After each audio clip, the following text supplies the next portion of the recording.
Hey everyone, welcome on my channel. Today I am starting a new chapter जिसका नाम liberty है और political science में जो कि एक बहुत ही महत्वपूर्ण चैप्टर है। और आज हम जानेंगे कि स्वतंत्रता से अभिप्राय क्या है और स्वतंत्रता से बहुत सारे जुड़े हुए सवालों के बारे में जानेंगे।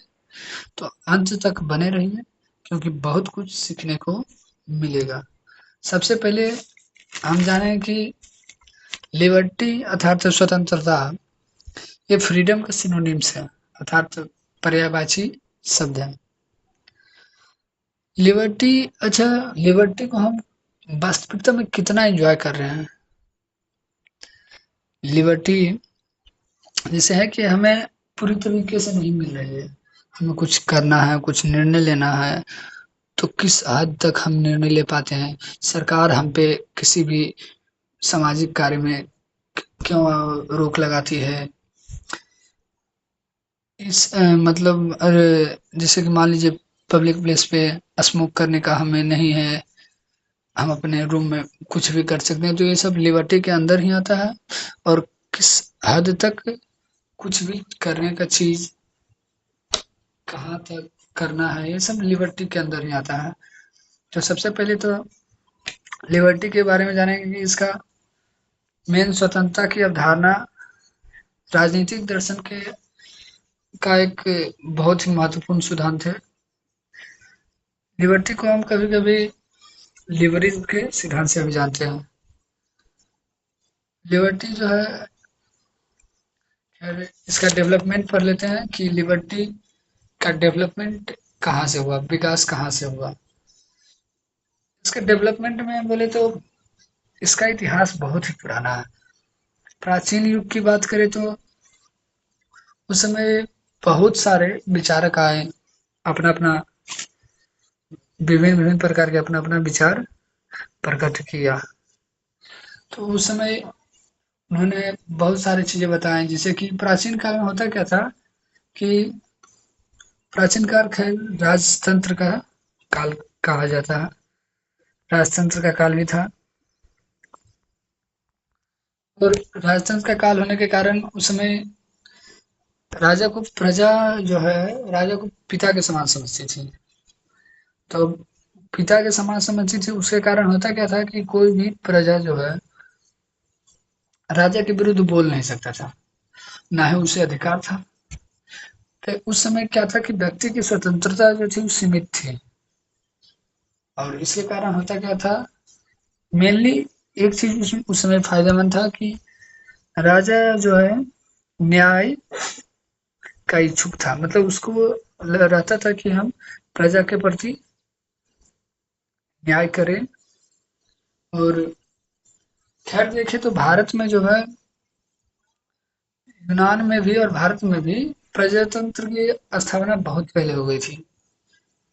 हम बात करते हैं भारत के वैशाली में, लिच्छवी में, यहाँ उस समय प्राचीन काल में ही प्रत्यक्ष प्रणाली थी। प्राचीन काल में है।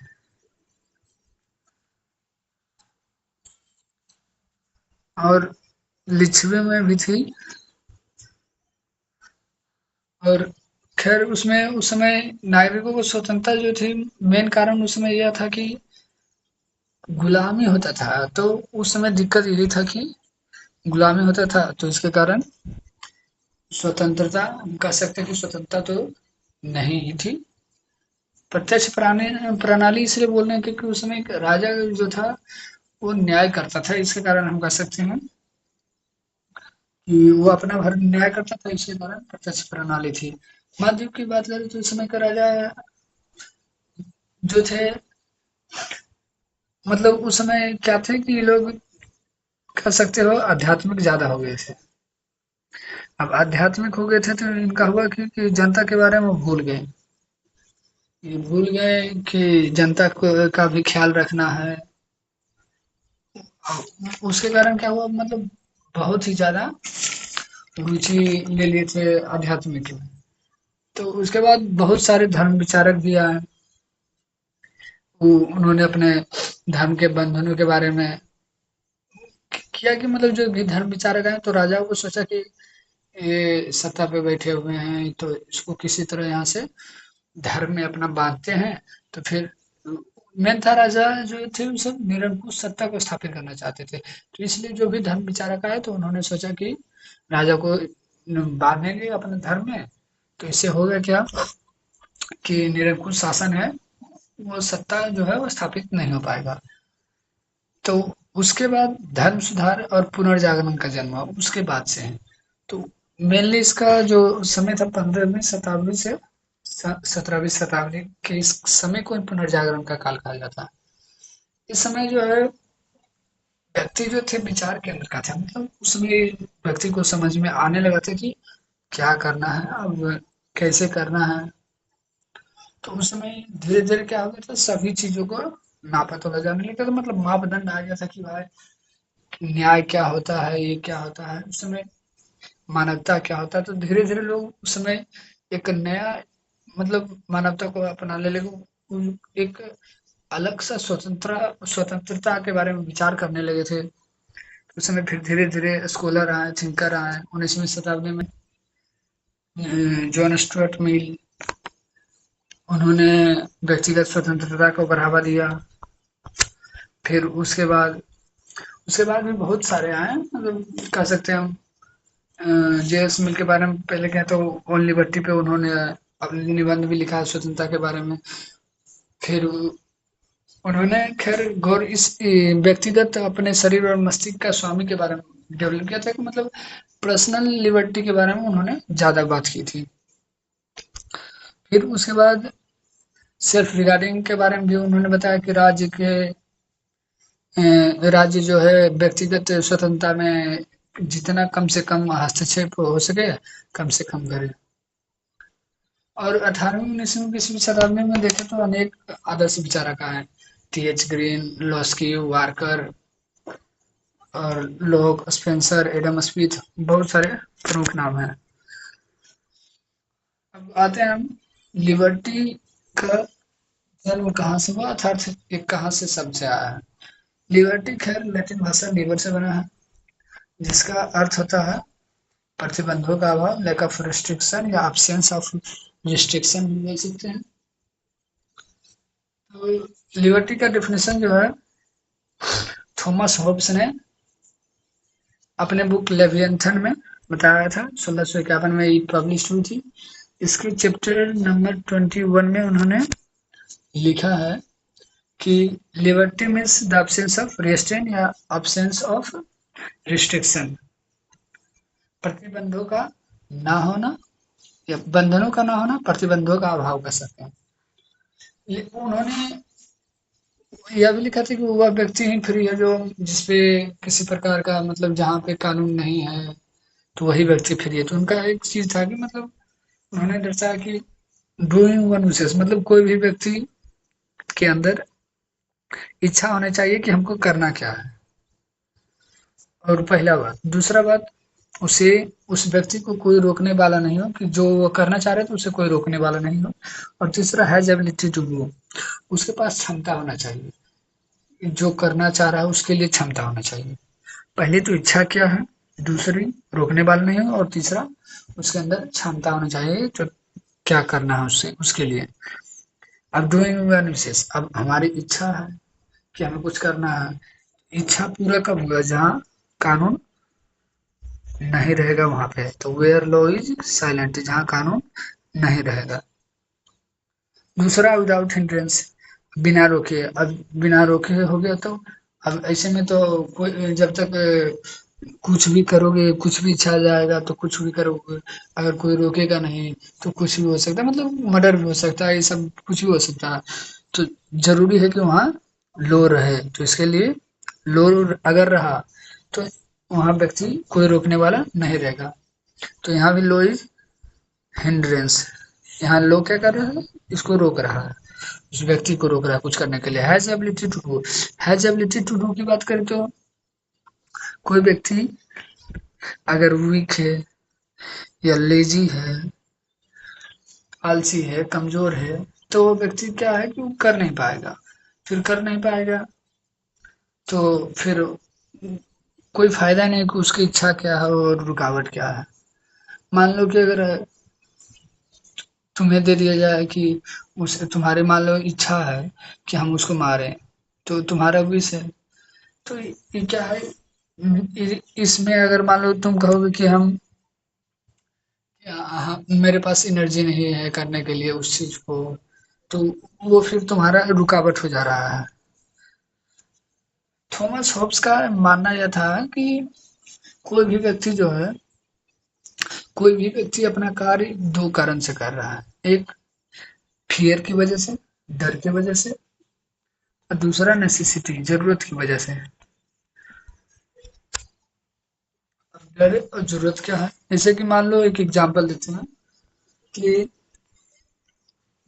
मान लो कोई व्यक्ति बैंक से कर्जा लिया, उसके बाद उसने लोन नहीं चुकाया,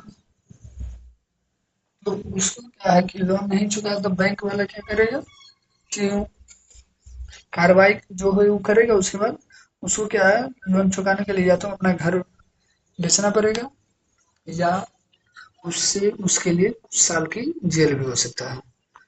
अब जेल हो जाएगा तो उसके बाद हम बात करते हैं जो थॉमस होब्स ने कहा था कि डूइंग वन विशेस और without hindrance and has ability to do, इसमें अप्लाई होता है या नहीं होता है। अगर मान लो उसे कोई जेल जाना है, तो उससे पहला बात, वह उसे कोई रोकने वाला नहीं है। तो जेल जा रहा है, उसे कोई रोकने वाला नहीं है, ऐसा कोई बोलने वाला नहीं है कि तुम जेल मत जाओ, या कोई ऐसा भी तो नहीं कहने वाला है कि मैं तुम्हारा लोन चुका दूंगा। दूसरी बात, वो खुद उसके पास इतना पैसा नहीं कि वह चुका सके।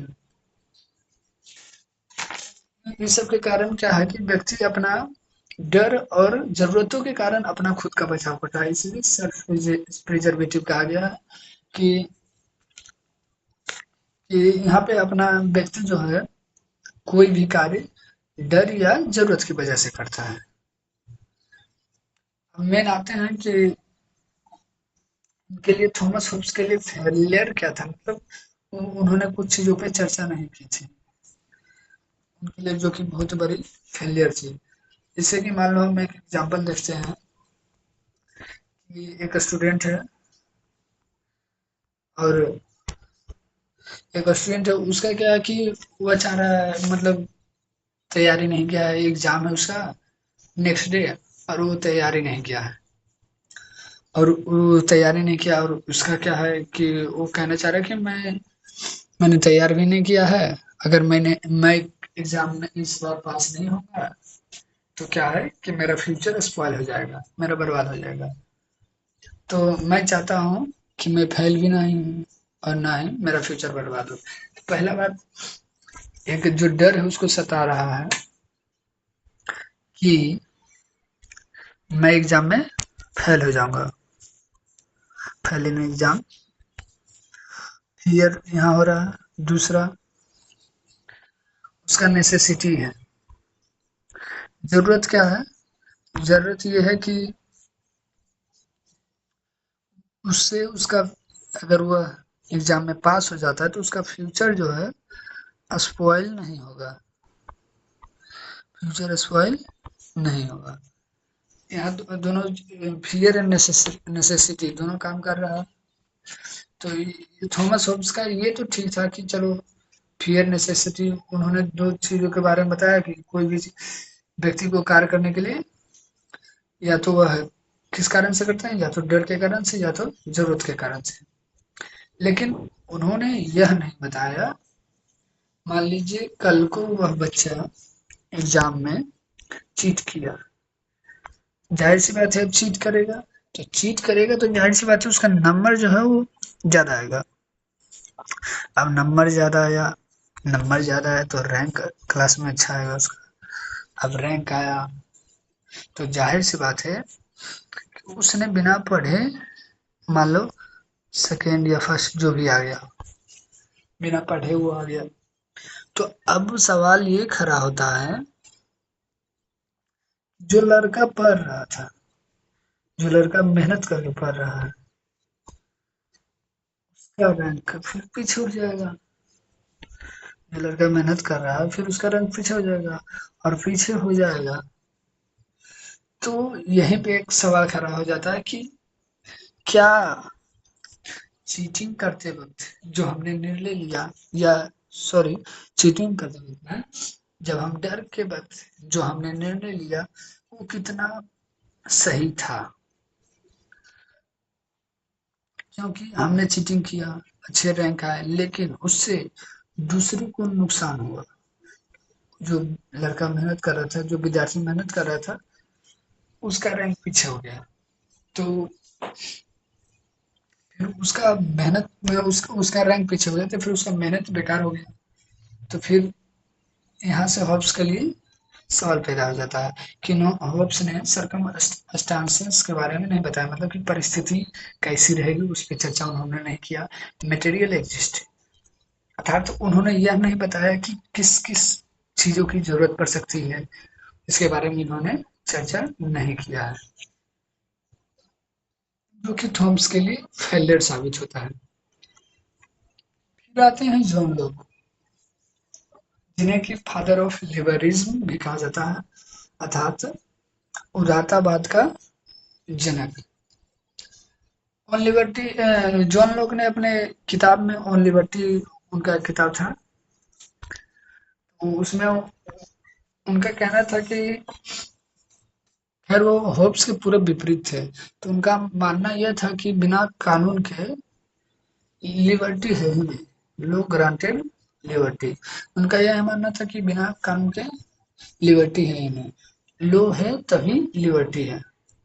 उनका यह भी कहना था कि हमारे एक्शन से दूसरे को हानि नहीं पहुंचा था, तो कोई भी व्यक्ति हमारी वजह से नुकसान ना हो, नुकसान ना हो और क्षति नहीं पहुंचे। और उन्होंने इंडिविजुअल, व्यक्तिगत पर्सनालिटी पे फ्री है, कुछ भी करिए, परंतु उससे दूसरे को नुकसान ना हो। मान लो हम बात करते हैं उसी स्टूडेंट की जिसने चीटिंग किया। अब वो चीटिंग किया तो दूसरे को नुकसान हो रहा था, जो कि दूसरे को यह नुकसान हो रहा था कि उसका रैंक जो है वो पीछे हो जा रहा था। अब मेहनत किया, उसका रैंक डिक्रीज कर गया, जहाँ उसे फर्स्ट या सेकंड आना चाहिए था, वो मान लीजिए फिफ्थ या सिक्स्थ हो गया। तो क्या हो रहा है कि मोरली जो है ये सही नहीं है। कोई बच्चा चीटिंग करके फर्स्ट रैंक ले आ रहा है और कोई बच्चा मेहनत भी कर रहा है, तो यह मोरली सही नहीं है। तो इससे क्या हो रहा है, दूसरे को हानि हो रहा है। तो लिबर्टी का मतलब यह तो नहीं है कि हम चोरी डकैती करें, इसका मतलब यह तो नहीं है। जॉन लोक ने इस प्रकार बताया था। फिर उसके बाद आते हैं रूसो। रूसो जो कि एक महान दार्शनिक थे। इनके अनुसार क्या था कि मनुष्य जो है स्वतंत्र रूप से जन्म लेता है, इसे प्राकृतिक भी कह सकते हैं, नेचुरल लिबर्टी में भी आता है कि, और बात यह है कि मनुष्य जो है स्वतंत्र रूप से जन्म तो लेता है, लेकिन वह जन्म लेने के बाद सभी जगह बंधनों में बन जाता है। इनका रूसो का यह कहना था। तो रूसो ने अपने पुस्तक सोशल कॉन्ट्रैक्ट्स, जो कि 1761 ईस्वी में पब्लिश हुई थी, उसमें तीन चरणों का मेन मुख्यतः उन्होंने वर्णित किया है कि प्रकृति की स्थिति जहाँ मनुष्य स्वतंत्र और स्वायत्ता है, समाज जिसमें मनुष्य उत्पीड़ित है और दूसरों पर निर्भर है, सामाजिक अनुबंधन के तहत राज्य जिसमें विडंबना यह है कि मनुष्य दायित्व के माध्यम से स्वतंत्र हो जाता है, वह केवल दायित्व के माध्यम से स्वतंत्र है। तो उन्होंने व्यक्तिगत विचार के बारे में स्वतंत्रता को राज्य के बंधनों से अलग रखने का विचार दिया था। उनकी दृष्टि से व्यक्ति जो है अपने भलाई के लिए, भलाई के संबंध में अपने आप का विचार कर सकता है। और उन लोगों ने राज्य को एक, रूसों ने राज्य को एक, कह सकते हैं कि एक अवहेलना के बारे में, अर्थात अनावश्यक बुराई के रूप में स्वीकारा था। उनका एक थॉट ये था कि man is born free but everyone he is in chains. मनुष्य स्वतंत्र रूप से जन्म तो लेता है, लेकिन उसके बाद वह बंधनों में बंध जाता है।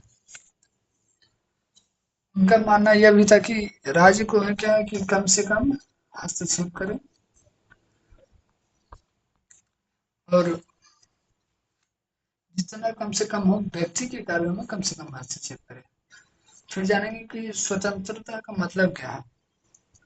स्वतंत्रता का मतलब बंधनों का पूर्वाभाव नहीं होता है, क्योंकि मनुष्य एक सामाजिक प्राणी है और उसे अपने अधिकार का प्रयोग करते समय दूसरों लोगों के अधिकारों को भी ध्यान में रखना पड़ता है। स्वतंत्रता का मुख्य मतलब जो है मेन यही है कि हम यह नहीं है कि हम बंधनों से अपूर्ण हो गए, मतलब कि मान लीजिए हमें सब कुछ फ्री मिल गया तो इसका मतलब ये नहीं कि हम स्वतंत्र हो गए। स्वतंत्र इंसान फिर यही वाली बात हो जाएगी कि मनुष्य के भांति हो जाएंगे, फिर जंगलों में रह रहा है वो फ्री है, तो वो सामाजिक, वो पशु है उसके बराबर फिर होएंगे, तो फिर हम लोग सामाजिक प्राणी हैं। हमारे अंदर अधिकार प्रयोग करते समय दूसरों को भी ध्यान में रखना पड़ेगा कि हम जो कर रहे हैं उससे दूसरे लोग को कितना प्रभावित हो रहा है, क्या नुकसान हो रहा है। अब हम नेक्स्ट बात करते हैं नेचर ऑफ लिबर्टी। मैन इसमें दो टाइप हो जाता है यहाँ पे, एज ए ह्यूमन काइंड, ये ह्यूमन कंडीशन, और as a human quality. Human quality में की बात करें तो ह्यूमन क्वालिटी की बात करें तो मेनली इसमें आ जाता है कि मानव जो है अन्य जीवित प्राणियों से जो है अलग है, और मुख्यतः देखा जाए तो स्वतंत्रता के योग्य भी मानव ही हैं, पशु पक्षी भी हैं, लेकिन मानव जो है एक सामाजिक प्राणी है। पशु पक्षियों के पास केवल अस्तित्व के अलावा और कोई जीवन नहीं होता, जैसे कि हम लोगों का हर एक मनुष्य का कुछ गोल होता है कि उसका जीवन का उद्देश्य क्या है, लेकिन वही देखा जाए तो पशु पक्षियों के पास ऐसा कुछ गोल नहीं होता है। और स्वतंत्रता जो है कि मनुष्य के लिए जो है बहुत ही एक विशिष्ट गुण है। और इससे क्या क्या लाभ है, जैसे कि मान लो बहुत सारी चीजों का निर्माण होता है मनुष्य, कहा जाए तो एक कहावत भी कही है, जेकोब ब्रोन्स्की ने कहा था कि प्रत्येक जानवर अपने अस्तित्व के निशान छोड़ जाता है, केवल मानव ही अपने सृजन के निशान छोड़ जाता है। अर्थात हर एक जानवर जो है कि सिर्फ अपना अस्तित्व छोड़ता है, मतलब उसका किसी बॉडी पार्ट का कुछ अंग मिला, मतलब जैसे कि अभी न्यूज में सुने होगा कि डायनासोर का इधर पार्ट एक उस एक आइस अटलांटिक आइस में कुछ यहीं पे मिला है डायनासोर का, तो उसका क्या है, वो अस्तित्व उसका अंग का मिला है, उसका बॉडी पार्ट्स का अस्तित्व है। वही बात करें कि मनुष्य के बारे में, तो मनुष्य है कि जो अपना तो उसका बॉडी पार्ट्स का मिलेगा ही, साथ में वह जो क्रिएट कर रहा है कंप्यूटर टेक्नोलॉजी साइंटिफिक चीजें जो भी है उसका भी तो निशान छूटते जाएगा। तो इन्होंने इसीलिए जैकब ब्रोंस्की का कहना था कि मानव ही एक ऐसा प्राणी है जो कि अपना सृजन का निशान भी छोड़ जाता है, अर्थात अपना जो क्रिएट कर रहा है उसका भी निशान छोड़ जाता है। दूसरा पॉइंट है freedom is the condition of human being. Freedom is the condition of human being में बात करेंगे तो इसमें कह सकते हैं कि एब्सेंस ऑफ कॉन्स्टेंट्स की बात कर सकते हैं। इसमें मतलब कॉन्स्टेंट का बात करें तो व्यक्ति को आंतरिक और बाहरी दोनों हो सकता है, जैसे कि हमारे लिए बेस्ट क्या है और उसे प्राप्त करने की क्षमता, और उसे एक्सटर्नल कोई रोकने वाला नहीं हो, यहाँ पे कह सकते हैं कि थॉमस का हम थोड़ा थोड़ा बात कर सकते हैं। उन्होंने जैसे कि बताया कि कुछ करने की इच्छा हो और उसे कोई रोकने वाला ना हो, और फिर बाहरी उसे मतलब कोई एक्सटर्नल उसे रोकने वाला ना हो। अब इस पे बात करते हैं कि एक्सटर्नल रोकने वाला ना हो, तो निगेटिव लिबर्टी की भी कुछ कुछ बातें आ जाती हैं। खैर वो बाद में बात करेंगे, पहले एग्जांपल एक दो हम समझ लेते हैं। मान लो अगर कोई व्यक्ति जो है कि वह मान लीजिए फिजिकली सफर इधर से अथी कर रहा है, सफर कर रहा है। अब सफर कर रहा है, मेंटली मान लीजिए सफर कर रहा है।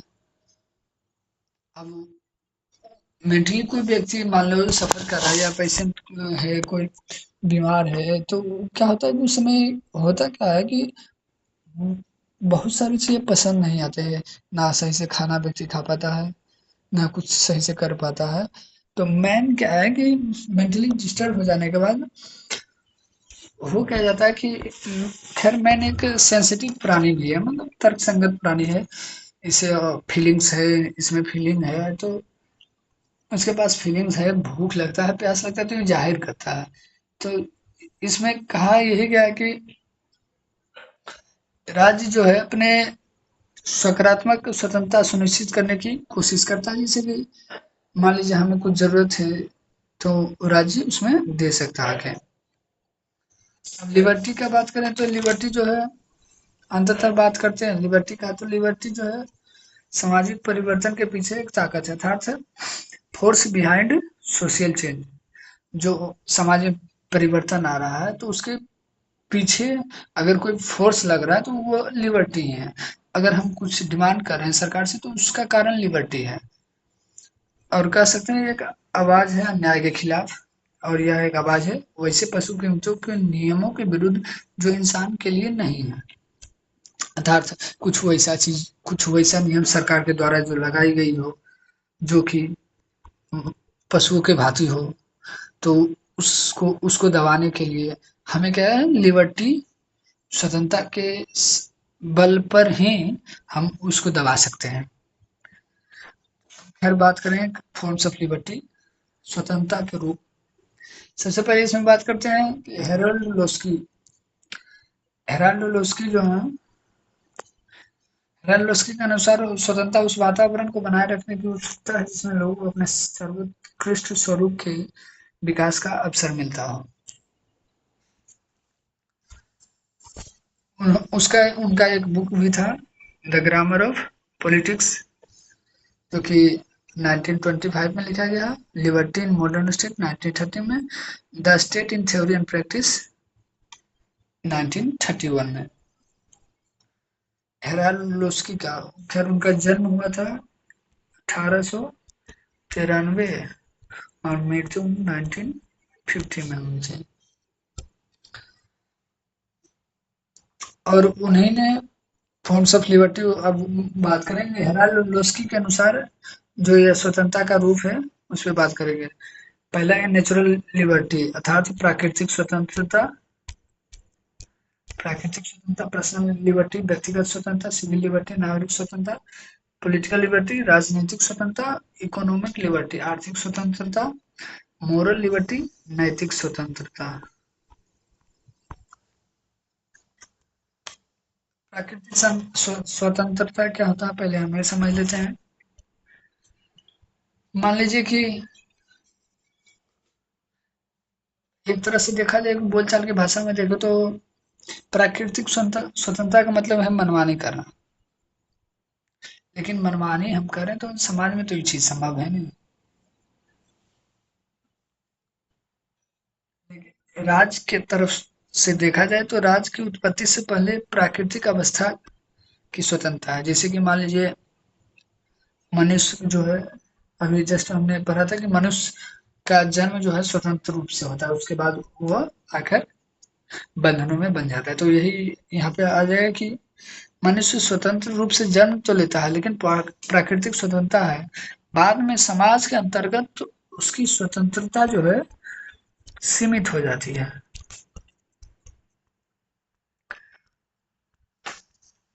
व्यक्तिगत स्वतंत्रता के बारे में देखिए तो पर्सनल लिबर्टी इसका अर्थ है कि प्रत्येक व्यक्ति अपनी इच्छा के अनुसार अपने जीवन में कुछ भी करने का अधिकार रखता है। That's the personal liberty. लेकिन हाँ, उसके कारण नुकसान ना हो। वो अपना विकास करे, वो ठीक है, लेकिन दूसरे को हार्म ना हो। तीसरा हम पढ़ेंगे नागरिक स्वतंत्रता। नागरिक स्वतंत्रता अर्थात civil liberty. Civil liberty Barker के अनुसार देखें तो उनके बारकर के पुस्तक के अनुसार देखें तो उनका पुस्तक का नाम पहले देख लेते हैं। The principle principle of social and political thinking 1951। उनका मानना यह था कि नागरिक की स्वतंत्रता एक व्यक्ति की हैसियत से मनुष्य की स्वतंत्रता है, वह व्यक्तिगत स्वतंत्रता है। उन्होंने 3 अलग-अलग पार्ट पे भाग अपनी पुस्तक में भागा था, बाँट दिया था। शारीरिक स्वतंत्रता, शरीर के जीवन, स्वास्थ्य और गतिशीलता को किसी चोट या खतरे से मुक्त करना। दूसरा, बौद्धिक स्वतंत्रता, विचार और विश्वास की अभिव्यक्ति के लिए स्वतंत्रता। व्यावहारिक स्वतंत्रता, किसी व्यक्ति का अन्य व्यक्तियों के साथ परस्पर लाभ के लिए आपसी अनुबंधों बंधनों में प्रवेश करने की स्वतंत्रता। जैसे कि मान लीजिए फ्रीडम ऑफ मूवमेंट आप कह सकते हैं, freedom for faith and worship, अपनी धर्म में विश्वास करने की स्वतंत्रता, अपने धर्म के प्रति पूजा करने की स्वतंत्रता, कानून की बराबर मांग करने की स्वतंत्रता, धार्मिक स्वतंत्रता, राष्ट्रीय स्वतंत्रता, अपने देश के प्रति, ये सब व्यवहारिक स्वतंत्रता है। राजनीतिक स्वतंत्रता की बात करें, पॉलिटिकल लिबर्टी, इसका अर्थ उन अधिकारों से है जैसे कि मान लीजिए हर एक नागरिक को क्या है कि शासन कार्य में भाग लेने का अवसर मिलता है, हमें वोट देने का अवसर, प्रतिनिधि अर्थात कह सकते हैं कि चुनाव लड़ने का भी अधिकार है। मान लीजिए किसी भी स्थिति में जो है सिर्फ हमें यह नहीं कह सकते कि राजनीतिक स्वतंत्रता ही सब कुछ है। जैसे मान लीजिए आजकल का ही बात करें तो आजकल का चुनाव जो है क्या है, धन और बुद्धि के बल पर लड़ा जाता है और उसी के बल पे जीता भी जाता है। जहाँ तक हम मीडिया का भी बात करें तो मीडिया पे किसी न किसी एक वर्ग का दबदबा रहता है, और वर्ग का दबदबा रहता है तो उसके कारण क्या है कि मेन ये कह सकते हैं कि स्वतंत्रता जो है सिर्फ राजनीतिक स्वतंत्रता से प्राप्त करना मुश्किल है। क्योंकि मान लीजिए हम एक एग्जांपल देखते हैं कि मान लो जैसे हुआ कि बड़ा-बड़ा जो बिजनेसमैन है, अब उसको करोड़ों पैसे कमा रहा है, तो उसका है क्या कि वो क्या करें कि पॉलिटिकल पार्टी को दोनों में बातचीत हो जाती है। जैसे कि मान लीजिए कोई पॉलिटिकल पार्टी है, कोई किसी एक वर्ग का है, वह बात करेगा बिजनेसमैन से, बिजनेसमैन अपना पैसा मीडिया वाले को देगा।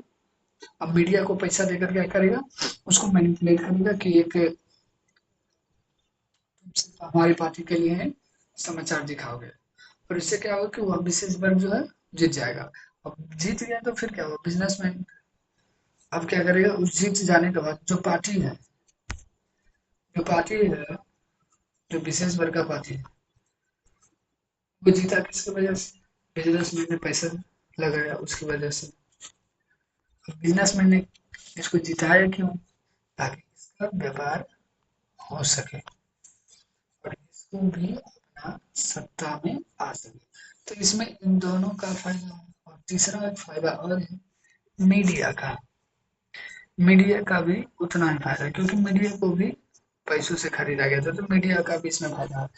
बीच में पीस कौन रहा है, आम आदमी। आम आदमी का इसमें कोई फायदा नहीं है। पचमा हम बात करते हैं आर्थिक स्वतंत्रता का, इकोनॉमिक लिबर्टी। आर्थिक स्वतंत्रता की पूंजी के बिना मनुष्य अपना विकास नहीं कर सकता। कोई व्यक्ति मान लीजिए कोई कोई भी व्यक्ति अगर मान लीजिए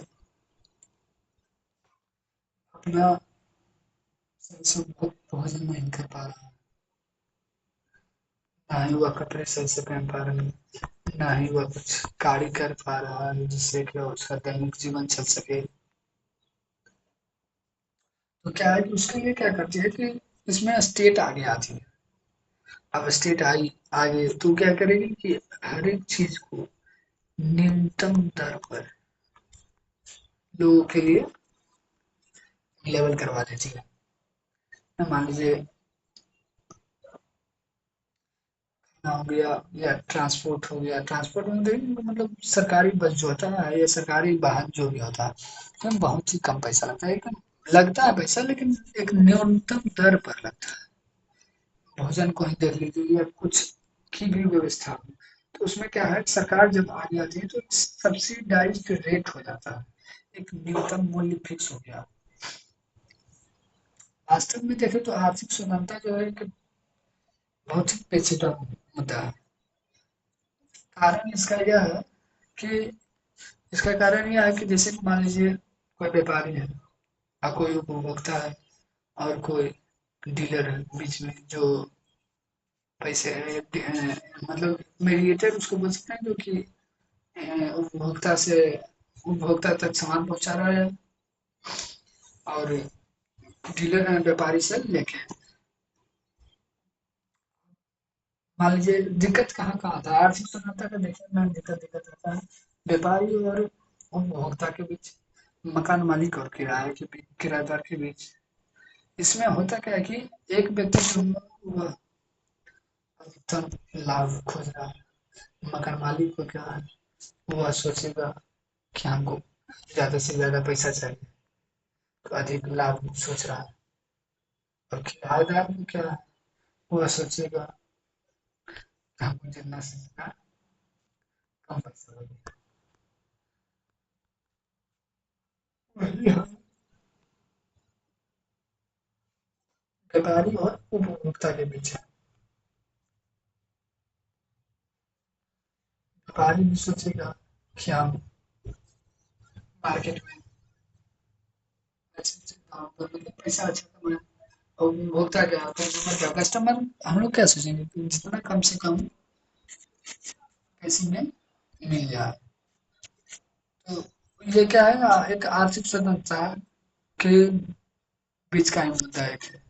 तो इसका क्या है, इसीलिए इसमें सरकार आगे आती है और सरकार आगे आकर क्या करेगी, जब मतलब क्या कमजोर पक्ष हो गया, जैसे किराएदार हो गया, उपभोक्ता हो गया, सब क्या कमजोर पक्ष। तो इसके लिए सरकार क्या है, सपोर्ट आती आती है, सपोर्ट करती है। फिर जो व्यापारी है, जो मकान मालिक है, ये अंकुश लगाती है, मतलब उस पे कुछ नियम कानून लगाएगी या टैक्स लगाएगी। तो इससे क्या होगा कि कमजोर पक्ष को रक्षा मिलती है, उसके हित में कार्य हो रहा है। आर्थिक स्वतंत्रता की अगर बात करते हैं नैतिक स्वतंत्रता अर्थात मोरल लिबर्टी की, देखा जाए तो सारी स्वतंत्रताओं के संयोग से भी व्यक्ति सच्चे अर्थ में तब तक स्वतंत्र नहीं हो पाता जब तक उसे नैतिक स्वतंत्रता प्राप्त नहीं हो जाती। यदि प्रत्येक व्यक्ति का समान मेरे हृदय में है तो मेरी नैतिक स्वतंत्रता निश्चित ही परिपूर्ण है। कहा गया कि मान लीजिए सब कुछ हमको मिल गया,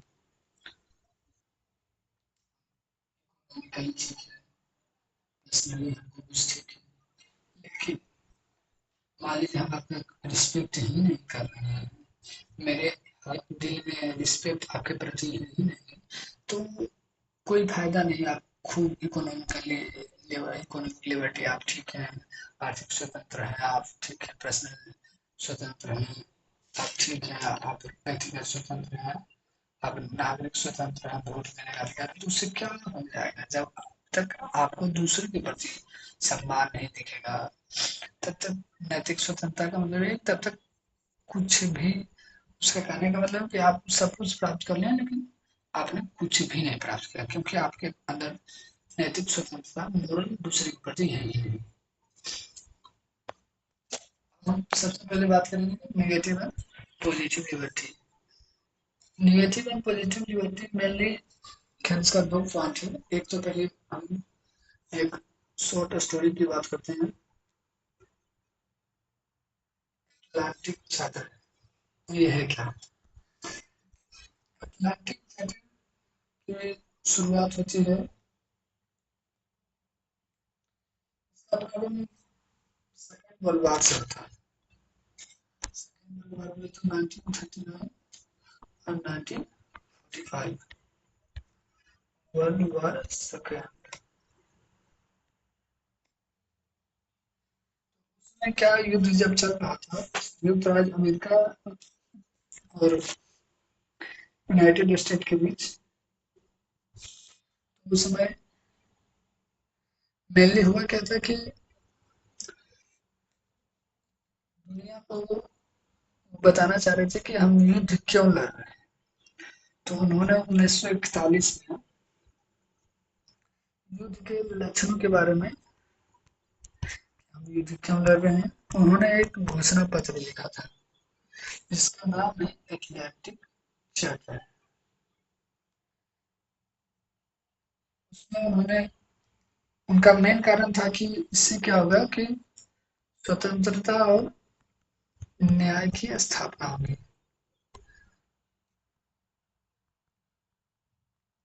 तो इसीलिए उन्होंने चार्टर को एक प्रमुख बनाया और उसमें 4 स्वतंत्रताएं के बारे में लिख दिया, जो उन्होंने विश्व स्तर पर बढ़ावा देने के लिए निर्धारित किया था।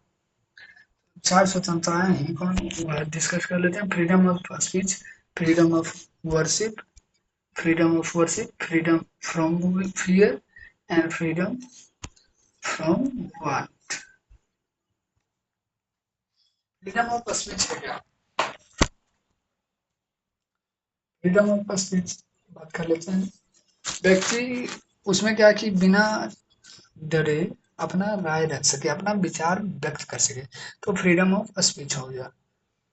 दूसरा बात करते हैं फ्रीडम ऑफ वर्शिप का, उपासना की स्वतंत्रता, मतलब लोगों को बिना भेदभाव के अपने धर्म का पालन करने का अधिकार हो, वो हो गया फ्रीडम ऑफ वर्शिप। फिर भी बात करते हैं फ्रीडम फ्रॉम फियर, एक ऐसा विश्व जहाँ लोग हिंसा, युद्ध, दमन के भय के बिना जीवन जी सके, मतलब किसी के डर के बिना जीवन जी सके, वो हो गया फ्रीडम फ्रॉम फियर। चौथा है फ्रीडम फ्रॉम वांट। मान लीजिए लोग जो गरीबी, भूख भूख उनके पास जो एक कह सकते हैं दैनिक जीवन जीने के लिए जो चीजों की कमी है, उससे मुक्त करने का प्रयास किया जाए, तो इसे कहते हैं फ्रीडम फ्रॉम वांट।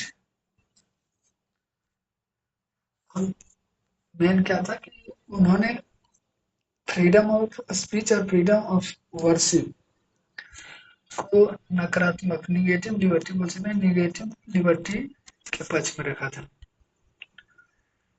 और इन दोनों को पॉजिटिव लिबर्टी के पक्ष में।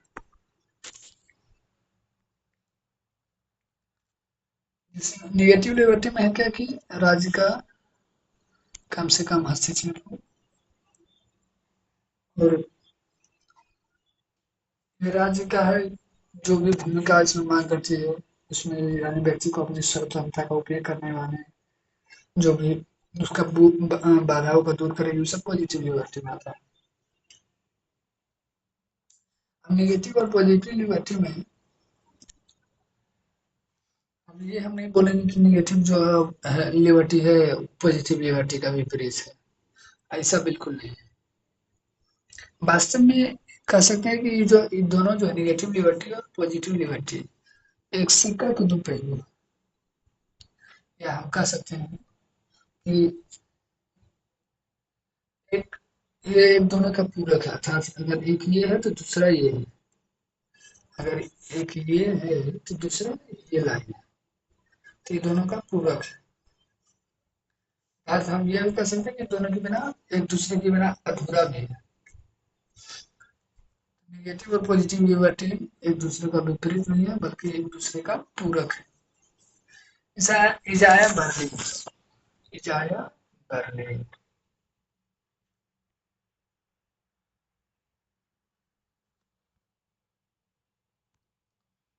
इजाया बर्लिन की बात करें, पहले तो इनका बुक का नाम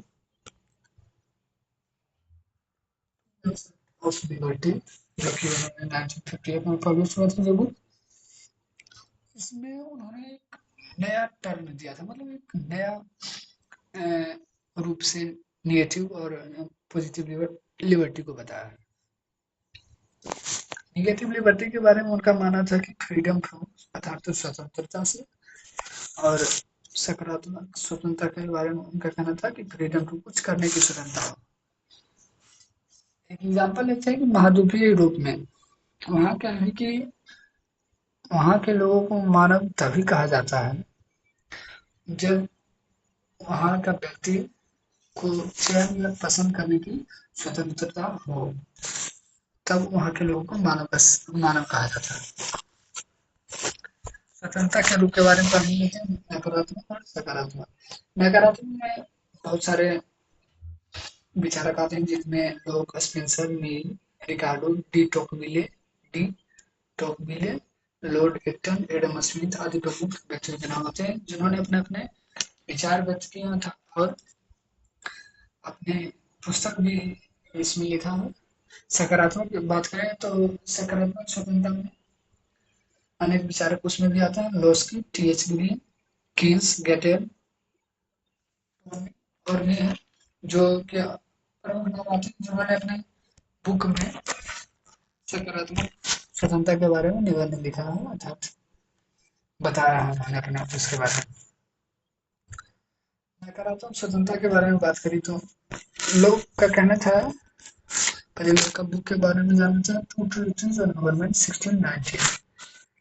लोग का मानना यह था कि जहाँ बिजली नहीं वहाँ स्वतंत्रता नहीं, अर्थात जहाँ लॉ नहीं है वहाँ स्वतंत्रता नहीं है, जहाँ लॉ नहीं है वहाँ स्वतंत्रता नहीं है। नो लॉ नो लिबर्टी, ये लोग का मानना था। अब लोग कौन थे? तो लोग एक ब्रिटिश दार्शनिक थे। उन्होंने तीन प्रकार की स्वतंत्रता बताई थी: जीवन, स्वतंत्रता, संपत्ति, अर्थात लाइफ, लिबर्टी और संपत्ति। इनका मुख्य यह तीन प्राकृतिक स्वतंत्रताएं थी। लोग जो थे रात्रि प्रहरी राज के समर्थक नहीं थे। अब रात्रि प्रहरी राज का आता है हम आगे डिस्कस करेंगे।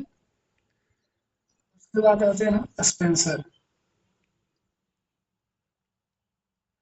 स्पेंसर जो है उनका मुख्य ये तो ब्रिटिश दार्शनिक और समाजशास्त्री थे और डार्विनवाद के लिए भी ये प्रसिद्ध थे। स्पेंसर ने मैन वर्सेस स्टेट एक बुक भी लिखा है जो कि इनका मेन था कि सर्वाइवल ऑफ द फिटेस्ट के सिद्धांत के रूप में समाजशास्त्र में इन्होंने लागू किए थे। सर्वाइवल ऑफ द फिटेस्ट अर्थात समाज में जीने के लिए सबसे मतलब फिट चीज क्या है उसके बारे में उन्होंने अपने सिद्धांत के बारे में उसमें बताया है। और वो मतलब सरकार की भूमिका को न्यूनतम समर्थक थे। उनका यह मानना था कि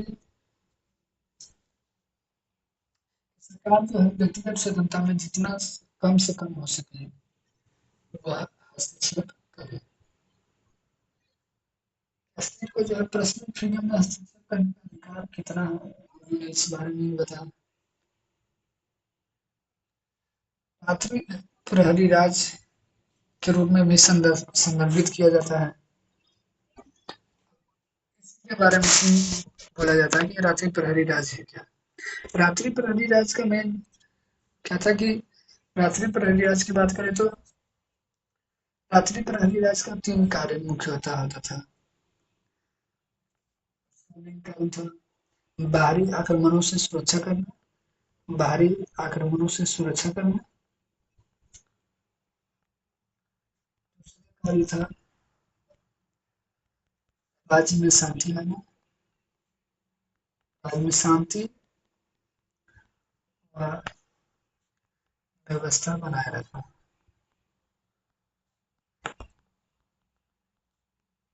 और तीसरा था न्याय करना, न्याय करना।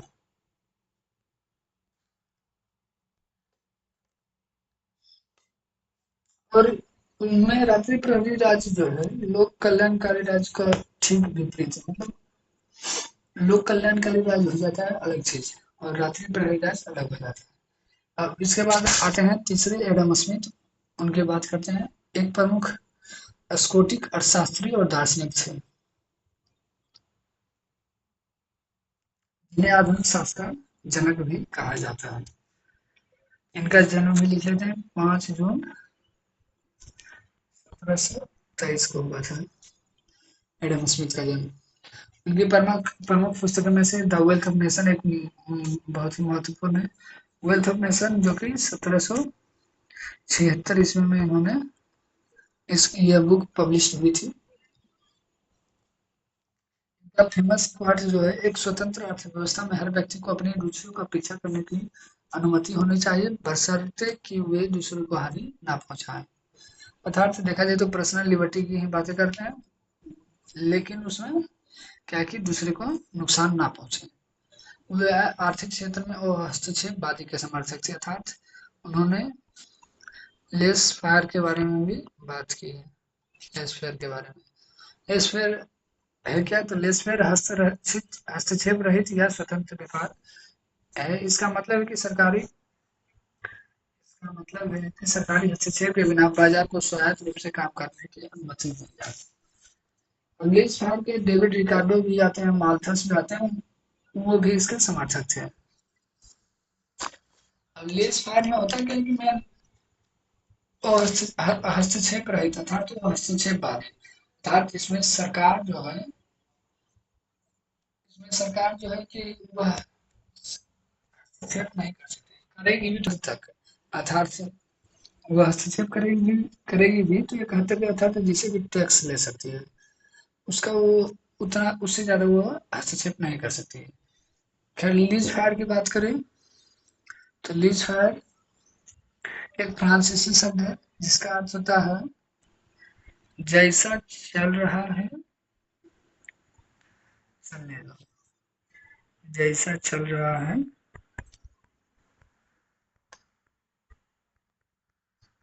चलने दो, अर्थात कह सकते हैं हस्तक्षेप ना करना। लीज फायर एक आर्थिक सिद्धांत है जिसका सरकार या बाहरी शक्ति का व्यापार में हस्तक्षेप नहीं करने का समर्थन किया जाता है। लीज फायर के अनुसार क्या है कि अर्थव्यवस्था को प्राकृतिक क्रियाओं के तहत विकसित होना चाहिए। इसका मूल विचार यह भी है कि फ्री मार्केट सोसाइटी की मांग करें और खुद से ही बाजार को संतुलित करें। फ्री मार्केट सोसाइटी क्या है? तो फ्री मार्केट सोसाइटी में सरकार जो है न्यूनतम हस्तक्षेप करती है, इसे टैक्स ले सकती है। इसमें होता क्या है कि कंपनी, मान लीजिए कोई कंपनी है, दूसरे कंपनी के साथ व्यापार कर सकती है। क्या होगा कि एक न्यूनतम कीमत तक सब कुछ समाज में पहुंच सके, कस्टमर को भी कम से कम कीमत में मिल जाए। मार्केट सोसाइटी मुक्त बाजार समाज का मतलब एक ऐसा समाज है जिसमें अर्थव्यवस्था में सरकारी हस्तक्षेप न्यूनतम होता है। वही बात मैंने बताई कि सरकारी हस्तक्षेप न्यूनतम होता है, बाजार के बलों को स्वतंत्र रूप से काम करने की अनुमति दी जाती है। बात करते हैं इसके बाद वेलफेयर स्टेट की, लोक हितकारी राज्य या कह सकते हैं कल्याणकारी राज्य, कल्याणकारी राज्य भी कह सकते हैं। वेलफेयर स्टेट है लोक कल्याणकारी राज्य एक ऐसा शासन प्रणाली है जिसमें सरकार जो है नागरिकों के समाज और आर्थिक भले के लिए जिम्मेदार होती है। वेलफेयर स्टेट जो है नागरिकों की, हम कह सकते हैं एक तरह से सुरक्षा के लिए है, नागरिकों की स्वतंत्रता के लिए, सुरक्षा के लिए है। साथ ही विभिन्न प्रकार के सामाजिक सेवाएं भी प्रदान करता है। जैसे मान लीजिए सामाजिक सुरक्षा प्रदान करता है, नौकरी देने का भी कार्य करती है, तो सामाजिक सुरक्षा हो गई। दूसरा, मान लीजिए कोई व्यक्ति कमा रहा है, उसकी अचानक मृत्यु हो गई, तो उसके लिए कुछ जो भी सरकार मूल्य अदा करती है, तो सामाजिक सुरक्षा हो गया। मान लीजिए कोई व्यक्ति विकलांग है, शारीरिक विकलांग है, तो उसके लिए भी सरकार अलग व्यवस्था रखती है। मान लीजिए कोई व्यक्ति बीमारी से मर गया तो उसके लिए भी सरकार अलग व्यवस्था रखी हुई है। मान लीजिए कोई व्यक्ति वित्तीय सहायता की उसको ज़रूरत है, अभी इकोनॉमिकली वो दिक्कत में है, तो उसके लिए भी सरकार लोन देती है। तो ये सब क्या है, सामाजिक सुरक्षा ये सब है। फिर बात करते हैं मुफ्त शिक्षा की। फ्री शिक्षा मिल रहा है। मान लीजिए फ्री शिक्षा हो गया, फ्री एजुकेशन, फ्री एजुकेशन। फिर हम बात करते हैं, मान लीजिए कि न्यूनतम दर पे दैनिक भोजन, ट्रांसपोर्ट, हॉस्पिटल के लिए, मेडिकल के लिए, गरीबी की सहायता के लिए, ईंधन के लिए, इस सब के लिए क्या सरकार ही पूर्ति करती है, सब चीज़ों का। मान लीजिए जैसे कि हो गया कि स्मारक बना हुआ है, कहीं पे लाइब्रेरी बना हुआ है, विश्वविद्यालय है, संग्रहालय है, म्यूजियम है, पार्क है, मान लीजिए कोई भी चीज़ है, मतलब जू है, तो ये सब का क्या है, सरकार ही इसको चलाती है। तो एक न्यूनतम दर पे इन सब चीज़ों को अवेलेबल करा देती है ताकि गरीब से गरीब व्यक्ति भी आराम से यहाँ जाकर लाभ उठा सके। सांस्कृतिक विरासत भी हो गया, जैसे मान लीजिए बिहार में देखें तो कह सकते हैं राजगीर घूमने के लिए जा सकते हैं, अच्छी भी बोध गया घूमने के लिए जा सकते हैं। और उसका जो है सरकार हैंडल अब कैसे करती है, आप कहेंगे कि देती है तो कहाँ से लाती है, तो उसके लिए सवाल सरकार करती क्या है कि जितना भी आपको सामाजिक सेवा दे रही है, तो उसमें सरकार जो है वह अमीर व्यक्तियों से टैक्स लेती है। अब टैक्स ले रही है, ज़्यादा पैसा कमा रहा है जो, तो उससे टैक्स लेती है, और उससे ये फिर आगे चलता है। फिर उसके बाद हम लोग बात करते हैं जेएस मिल का, जॉन स्टुअर्ट मिल। इनका जन्म 1846 में हुआ था और इनकी मृत्यु 1843 में हुई। ये एक प्रसिद्ध ब्रिटिश दार्शनिक और राजनीतिक अर्थशास्त्री और सिविल सेवक थे। जेएस मिल ने ऑन लिबर्टी एक बुक लिखा था 1859 में। खैर उनसे पहले कोर्ट्स की बात कर लें कि जिस समाज में विचारों की स्वतंत्रता नहीं होती वह समाज ठहर जाता है, अर्थात जहाँ वैसा समाज जिसमें व्यक्ति को बोलने की छूट नहीं है, तो अब समाज क्या है, अभी डेवलप नहीं कर पाता है। उन्होंने स्वतंत्रता को दो भागों में विभाजित किया है, विचार व व्यक्ति की स्वतंत्रता और कार्य स्वतंत्रता। विचार व व्यक्ति की स्वतंत्रता, कार्य स्वतंत्रता क्या है, जैसे स्व विषय अर्थात व्यक्ति के बंधनों का अभाव, तो स्व विषय हो गया। पर विषय कहानी सिद्धांत में इसमें उन्होंने हार्म प्रिंसिपल है, उसमें जेएस मिल ने इसमें वर्णन किया है कि हार्म प्रिंसिपल है क्या। अन्य सिद्धांत उसी को बोलते हैं हार्म प्रिंसिपल। जनमत मिल का एक महत्वपूर्ण नैतिक और राजनीतिक सिद्धांत है जो यह बताता है कि व्यक्ति की स्वतंत्रता केवल तभी सीमित की जा सकती है जब उसका कार्य दूसरों को नुकसान पहुंचा है।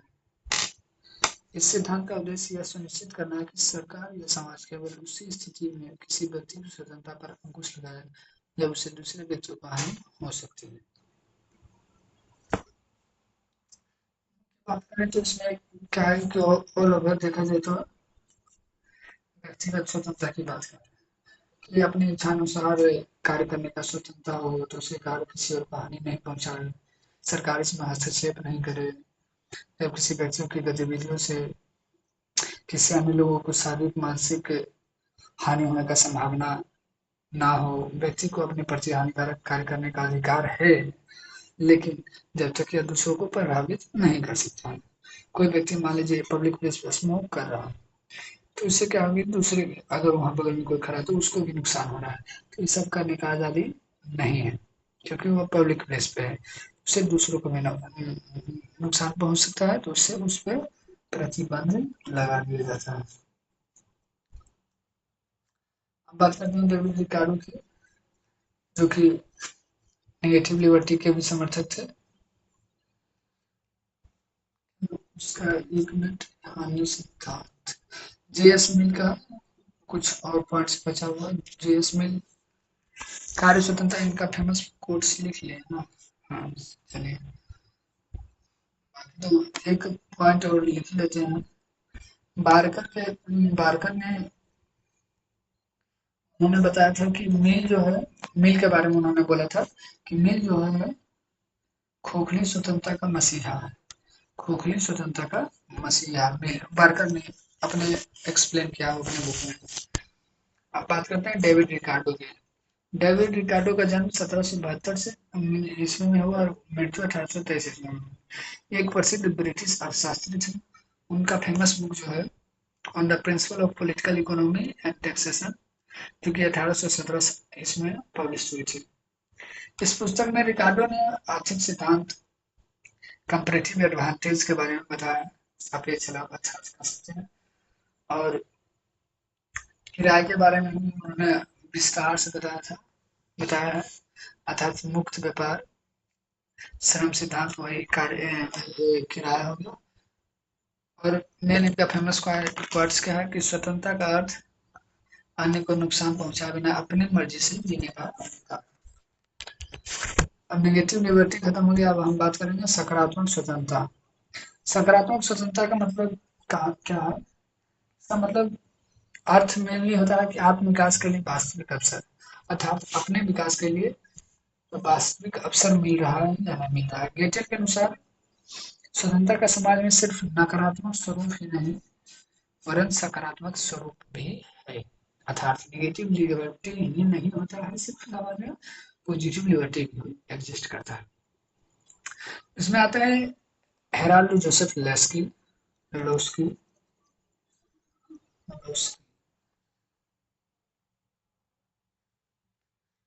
एक सकारात्मक स्वतंत्रता के बारे में एक महत्वपूर्ण विचारक भी माने जाते हैं। ये एक ब्रिटिश राजनीतिक विचारक भी थे। इनका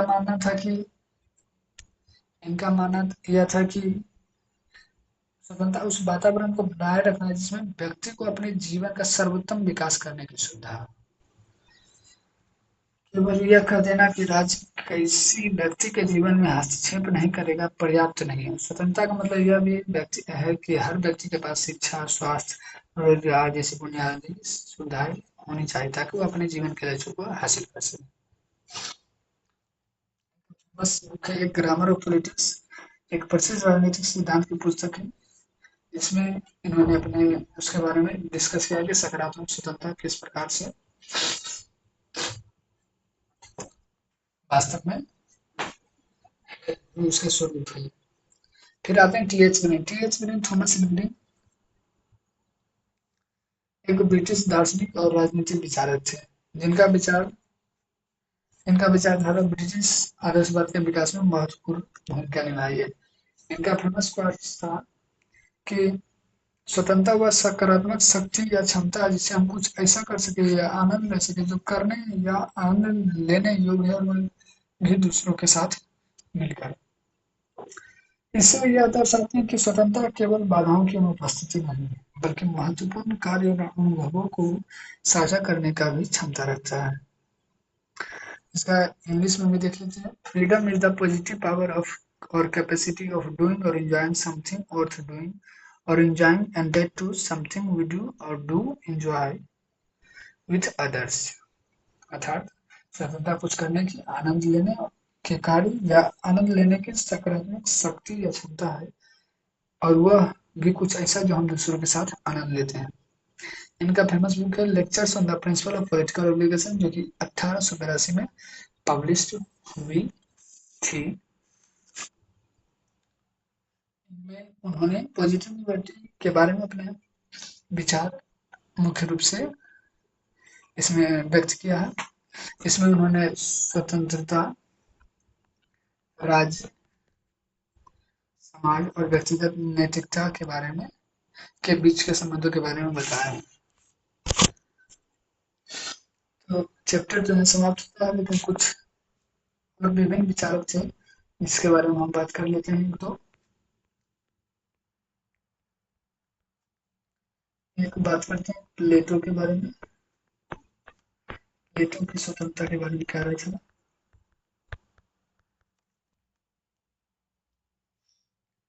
एलुथेरिया, उन्होंने एक शब्द लिखा था एलुथेरिया। इसका मतलब रिपब्लिक में उन्होंने बताया कि अभिजात स्वतंत्रता जिसमें विवेक का शासन हो। अरस्तु अरस्तु ने बताया है स्वतंत्रता जो है नागरिकता के रूप में है। नागरिकता के रूप में अरस्तु का कहना था। फिर आते हैं सिसरो। उनका विभिन्न विचारक उनके बारे में लिख दे रहे हैं। उनका एक बुक था डी रिपब्लिक्स। सिसरो जो थे रोमन विचारक थे।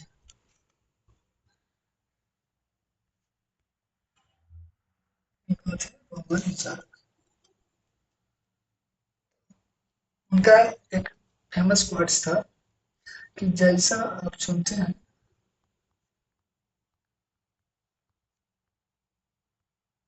जैसा आप चुनते हैं वैसा नहीं जीना। सिसरो का कहना था।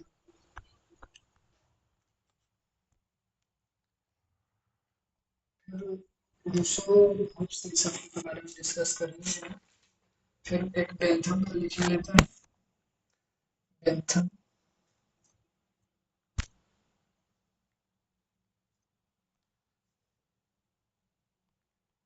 बेंथम का लिख लेते हैं।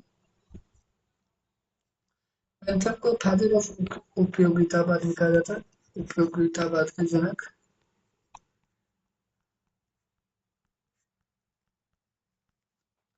उनका एक फेमस वर्ड्स था कि लोगों को सुरक्षा की आवश्यकता है,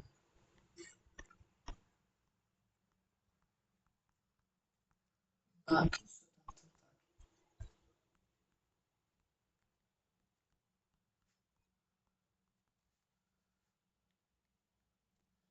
ना। रेंट के बारे में लिख लेते हैं।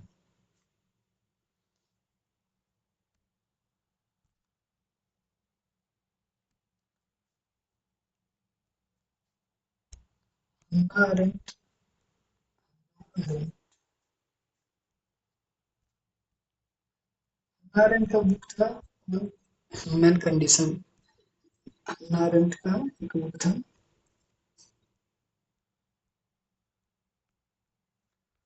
ह्यूमन कंडीशन, क्योंकि हम टॉपिक को पढ़े भी हैं पहले। ये बुक 1958 में कैरोल पब्लिश की थी।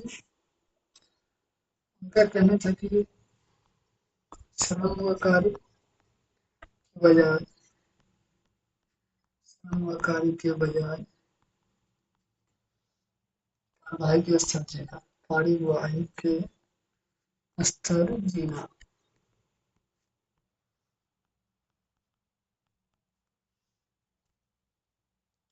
ये पे एक चैप्टर ये समाप्त है।